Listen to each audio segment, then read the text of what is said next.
Hi friends, welcome to Prerana and Sadhana class. ఈరోజు మనం psychology లేదా పర్స్పెక్టివ్ ఇన్ ఎడ్యుకేషన్ భాగంలో మానవ వికాస దశలు వాటి గురించి ఈజీ క్లూ ద్వారా తెలుసుకుందాం ఫ్రెండ్స్. మొత్తం దశలు 10 ఉన్నాయి. అమెరికాకు చెందిన ఎలిజబెత్ హార్లాక్ మానవ విలువ దశలని 10 దశలుగా వర్గీకరించారు. తను రాసిన గ్రంథం డెవలప్మెంట్ సైకాలజీ.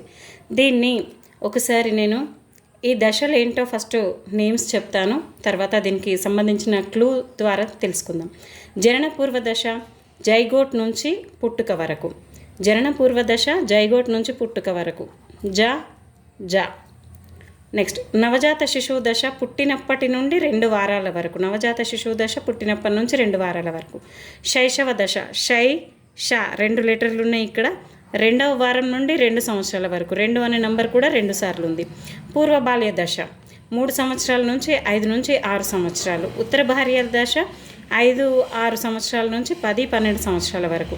యవ్వనారంభ దశ 10-12 సంవత్సరాల నుంచి 13-14 సంవత్సరాల వరకు. కౌమార దశ 13-14 సంవత్సరాల నుంచి 18 సంవత్సరాలు నిండే వరకు. వయోజన దశ 19వ సంవత్సరం నుంచి 40 సంవత్సరం వరకు. మధ్య వయస్సు దశ 40 సంవత్సరాల నుంచి 60 సంవత్సరాల వరకు. వృద్ధాప్యం 60 సంవత్సరాలు ఆ పైన వరకు. అయితే దీన్ని ఎలా గుర్తుపెట్టుకోవాలి అంటే ఫ్రెండ్స్, మనము ఇవన్నీ మన ఇంట్లో ఎవరైనా ఉన్నారా, మన చుట్టుపక్కల ఇదే ఏజ్ వాళ్ళు ఉన్నారా, వాళ్ళని కంపేర్ చేస్తూ చదువుకుంటే చాలా ఈజీగా నేర్చుకోవచ్చు ఫ్రెండ్స్. అయితే దీనికి సంబంధించిన ఒక క్లూను నేను రెడీ చేశాను.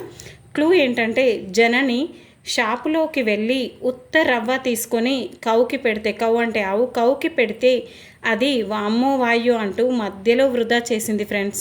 అంటే ఎలా అంటే, జనని జా అంటే జనన పూర్వ దశ, నా అంటే నవజాత శిశువు, ష అంటే శైశవ దశ, పు అంటే పూర్వ బాల్య దశ, ఉత్త అంటే ఉత్తర బాల్య దశ, రవ్వ అంటే యవ్వ కిందికి తీసుకోవాలి ఫ్రెండ్స్, యవనారంభ దశ, కౌ అంటే కౌమార దశ, వామ్మో వాయు అంటే వయోజన దశ, అదేవిధంగా మధ్యలో అంటే మధ్య వయస్సు దశ, వృధా అంటే వృద్ధాప్య దశ.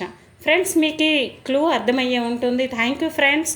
ఇది ఇంకా కొన్ని వీడియోస్ ఇంకా చేస్తూ ఉంటాను. మీరు ఏవైనా అడ్వైజెస్, మీకు ఎక్కడైనా సబ్జెక్ట్లో డౌట్ ఉంటే ఆ సబ్జెక్టుకి సంబంధించి ఏవైనా క్లూ రెడీ చేయమంటే కూడా నేను రెడీ చేస్తాను friends. Please like and share, subscribe my channel.